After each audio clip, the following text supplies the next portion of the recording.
Olá pessoal, tudo bem? Vamos resolver então a primeira questão da primeira semana do PET de Química do terceiro ano, tá? Essa questão ela diz o seguinte, ó. Desenhe a fórmula estrutural condensada e a fórmula de linha para o alcano com 8 átomos de carbono, tá? Então a primeira coisa que a gente vai fazer nesse caso aqui vai ser desenhar os 8 átomos de carbono, tá? Então, ó, C, 3, 4, 5, 6, 7, 8. Então, nós já desenhamos os 8 átomos de carbono. Então, agora a gente precisa completar os hidrogênios, tá bom? Então, esse carbono aqui ó, da direita, ele só tem uma ligação, né? E o carbono precisa fazer 4. Então, eu vou completar com 3 hidrogênios. Esse carbono aqui, ó, ele já fez duas ligações. Então, eu vou completar com 2 hidrogênios. Esse aqui, a mesma coisa. 2, esse da mesma maneira, esse também, e esse também. E esse aqui, esse primeiro, ele só fez uma ligação, né? Igual a esse último, ele só fez uma ligação, então ele precisa de 3 hidrogênios. Tá? Então, pronto, a gente já fez a estrutura, tá?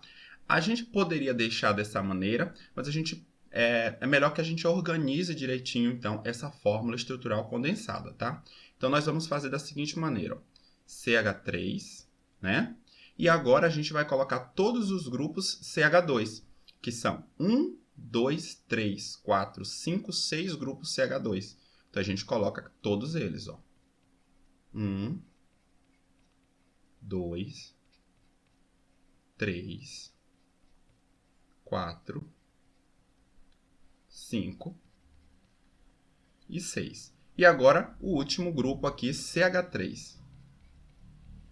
Tá? Então aqui eu tenho então, a fórmula estrutural condensada para um alcano com 8 átomos de carbono. Lembrando que nesse caso, essa não é a única possibilidade de um alcano com 8 átomos de carbono, tá? A gente poderia, por exemplo, desenhar uma estrutura ramificada, tá? Aqui na questão não diz em nenhum momento que a estrutura precisa ser uma estrutura, tá, linear, como a gente fez, tá? Poderia ser uma estrutura ramificada também, tá? Não tem nada na questão que diga, né, que tem que ser linear, tá bom? Mas a gente colocou aqui o caso linear, tá? Mas poderia também ser o caso ramificado, tá? A gente poderia também colocar aqui 7 carbonos em sequência e colocar uma ramificação, por exemplo, tá? Aí tem várias formas de fazer ramificações, tá certo?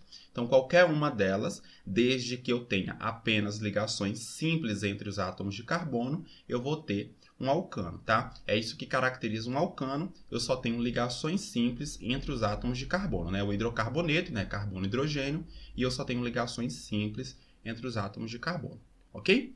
E agora também a gente precisa, então, escrever a fórmula de linha de ligação, tá? Então, aqui também está pedindo, né, a estrutura de linha de ligação. E aí a gente precisa, então, desenhar, ok? Então, vamos lá. Ó. Aqui na linha de ligação, o que a gente vai fazer? A gente vai fazer, então, em zigue-zague, certo? Precisamos ter 8 átomos de carbono. Então, ó, primeiro, 1, 2, 3, 4, 5, 6, 7, 8, tá? Então, cada encontro entre duas linhas aqui, ó, é um carbono e assim o início e o final também vai ser um carbono, tá? Tá certo? Então, aqui, ó, só recapitulando. 1, 2, 3, 4, 5, 6, 7, 8. A gente pode começar de baixo para cima ou também poderia ser de cima para baixo, tá, pessoal? A gente também poderia fazer assim, ó.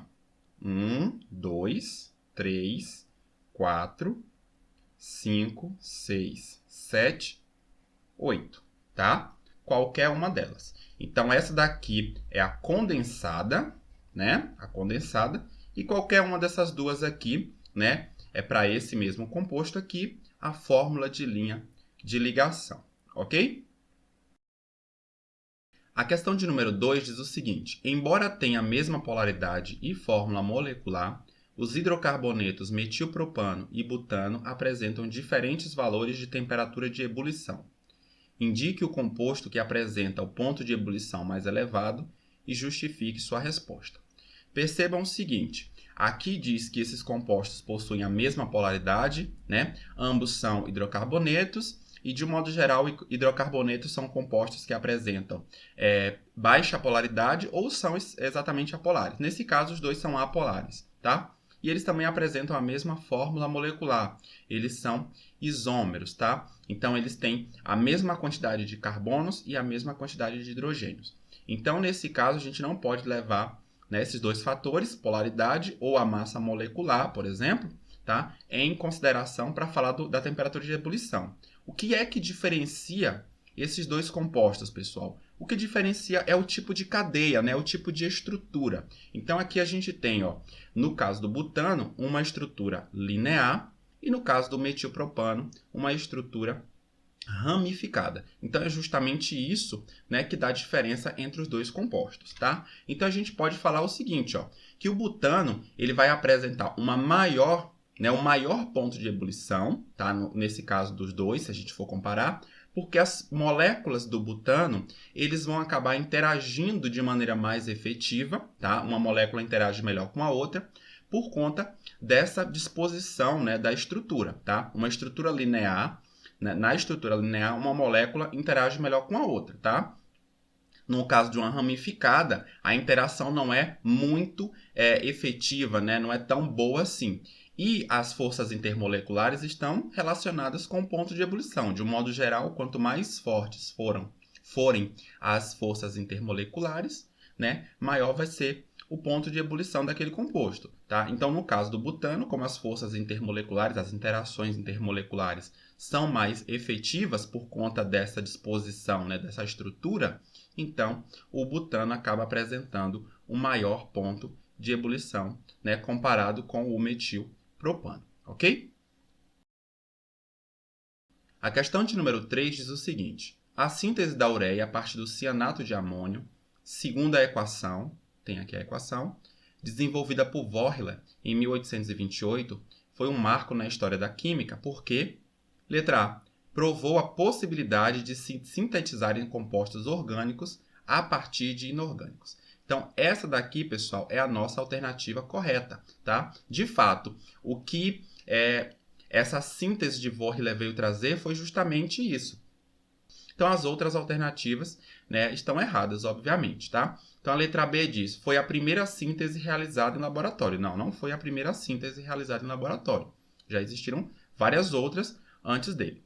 Demonstrou que os compostos iônicos geram substâncias moleculares quando aquecidos. Não, ele não mostrou isso, né? Nem todos os compostos iônicos vão gerar compostos moleculares, né, quando aquecidos.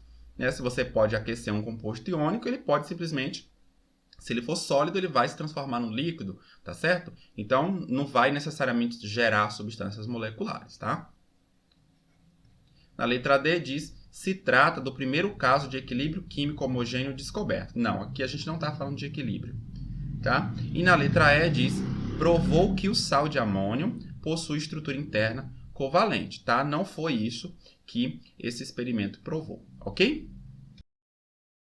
A última questão ela diz o seguinte, ó, o hidrocarboneto de fórmula, e aqui tem a fórmula, pertence à série dos alcanos, alcenos, alcinos, alcadienos e alcatrienos, tá? Os alcanos, pessoal, possuem apenas ligações simples entre átomos de carbonos.